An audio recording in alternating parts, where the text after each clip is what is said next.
नियम के तहत जो दोषी होगा वो नहीं बचेगा। हवाई अड्डों पे सघन जांच करना, जो विदेश से आने वाले लोग हैं उन सभी लोगों का आरटीपीसीआर टेस्ट करना, रैपिड एंटीजन टेस्ट करना, और यदि कोई पॉजिटिव आता है तो फिर उसका जीनोम सीक्वेंसिंग कराना। वैसे लोगों का कहना है कि दोनों डोज लेने पे खतरा कम हो जाता है।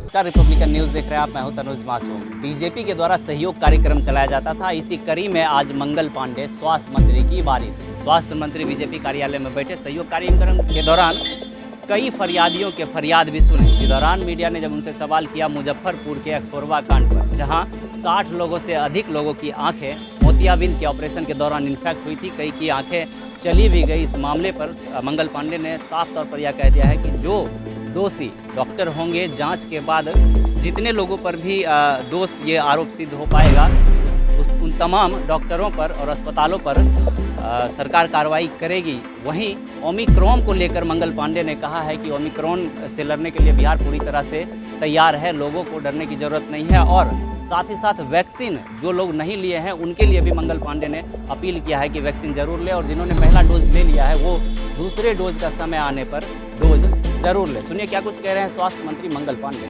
देखिए, पहले तो ये समझना होगा कि जो अस्पताल में ऑपरेशन हुआ वो प्राइवेट अस्पताल है, सरकारी अस्पताल, और वो सरकारी चिकित्सक नहीं। दूसरा, जैसे ही घटना के बारे में जानकारी हुई उसके बाद एफआईआर किया गया, अस्पताल को सील किया गया और वहाँ से सैंपल्स लिए गए, स्वैब के, फ्लूइड के सैंपल्स लिए गए और 4 सदस्यीय टीम बनाई गई। 4 सदस्यीय टीम ने वो सारा सैंपल लिया और माइक्रोबायोलॉजी डिपार्टमेंट में उसका टेस्ट होता है। माइक्रोबायोलॉजी डिपार्टमेंट में टेस्ट हुआ। टेस्ट होने के बाद जो रिपोर्ट कल आई और जो चिकित्सकों ने मुझे बताया, मैं चिकित्सक नहीं हूँ इसलिए तकनीकी चीज़ों का बहुत विस्तार से मैं चर्चा नहीं कर सकता, लेकिन जितनी जानकारी चिकित्सकों ने मुझे दी उसके अनुसार जो माइक्रोबायोलॉजी डिपार्टमेंट में जांच हुआ उसमें जो इक्विपमेंट्स वगैरह या ट्रे वगैरह जिसमें उपकरण लाए जाते हैं, जिसका उपयोग किया गया था उसमें बैक्टीरियल इन्फेक्शन पाया गया है। और उन लोगों का कहना था कि ऐसा जो काम करने वाले लोग होते हैं वो पैरामेडिक स्टाफ्स होते हैं, जो सपोर्टिंग स्टाफ्स होते हैं, उनके स्तर पर ये गलती हुई है। तो इसके आधार पे आगे की जो कार्रवाई होनी होगी कानूनी रूप से वो सारी चीजें होंगी।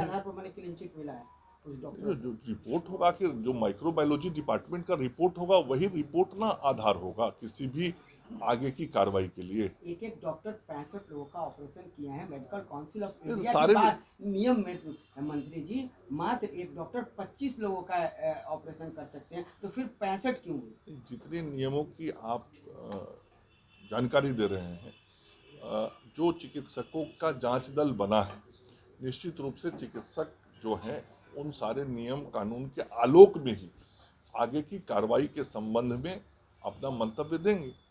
में मूल रूप से जो विभाग से जुड़े हुए लोगों के आम समस्याओं का विषय होता है वो आता है, दूसरे विभाग के भी मामले आते हैं। आज आरा से, किशनगंज से, समस्तीपुर से, ऐसे कई जिले से लोगों के मामले ध्यान में आए हैं और लोगों ने अस्पताल के संदर्भ में बातें कहीं, कहीं स्वास्थ्य सुविधाओं को और बेहतर करने के संदर्भ में सुझाव दिए। वहाँ के सिविल सर्जन और वरीय चिकित्सा पदाधिकारियों से तुरंत मैंने बातचीत करके आवश्यक निर्देश दिया। इसके अतिरिक्त दूसरे विभागों के भी जो लोगों के दरखास्त है उससे संबंधित अधिकारियों को बातचीत हमने की है।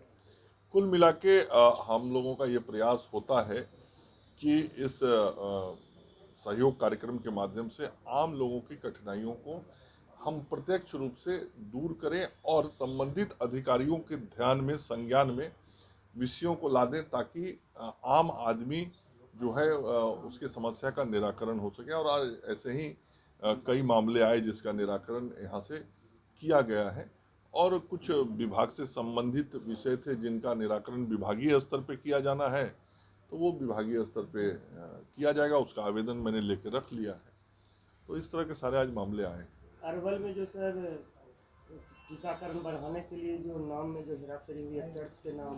नहीं, देखिए, अरवल का जो मामला है वो लगभग 1 महीना पुराना मामला है, और जैसे ही वहाँ के प्रखंड चिकित्सा पदाधिकारी को इस बात की जानकारी मिली तो तुरंत जो डाटा एंट्री ऑपरेटर थे, जिनके जिम्मे ये काम होता है कि टाइप करना और फिर टाइप करके सूची को अपलोड करना, तो ऐसे डाटा एंट्री ऑपरेटर ने जो गलती की उसको तुरंत सेवा से मुक्त कर दिया गया, चूँकि विभाग ऐसे किसी भी गलती को बहुत ही गंभीरता के साथ लेता है और ये बहुत ही गंभीर विषय है। तो वहाँ प्रखंड चिकित्सा पदाधिकारी ने कार्रवाई की, वो वैसे डाटा एंट्री ऑपरेटर को सेवा मुक्त किया।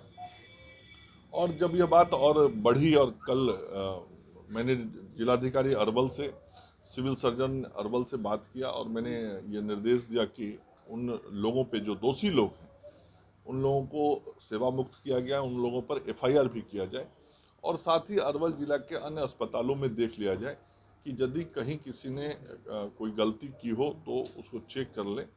और जिलाधिकारी और सिविल सर्जन इस बात को भी देखें कि डाटा एंट्री ऑपरेटर और चिकित्सा पदाधिकारी के बीच में जो हॉस्पिटल मैनेजर होते हैं उनके स्तर पर भी क्या चूक हुई है, यदि हुई होगी तो उन पर भी कार्रवाई होगी।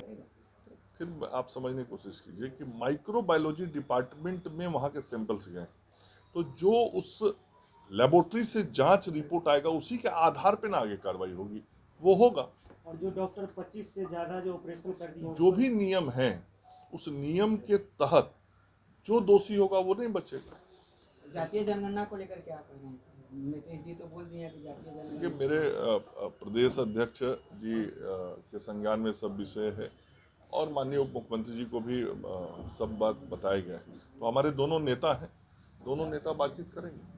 सर, ओमिक्रॉन को लेकर के क्या कुछ सतर्कता है, क्या जागरूक किया जा रहा है? बूस्टर डोज को लेकर के क्या कुछ? देखिए, बूस्टर डोज के बारे में अभी तक भारत सरकार के स्वास्थ्य मंत्रालय या ICMR से कोई जानकारी नहीं दी गई है। जैसे ही ICMR से कोई गाइडलाइन मिलेगा, उस गाइडलाइन के आलोक में हम सब लोग जो भी डोज देने को कहा जाएगा वो देंगे। हमारी पूरी तैयारी है, लेकिन भारत सरकार का निर्देश, ICMR का गाइडलाइन जरूरी है।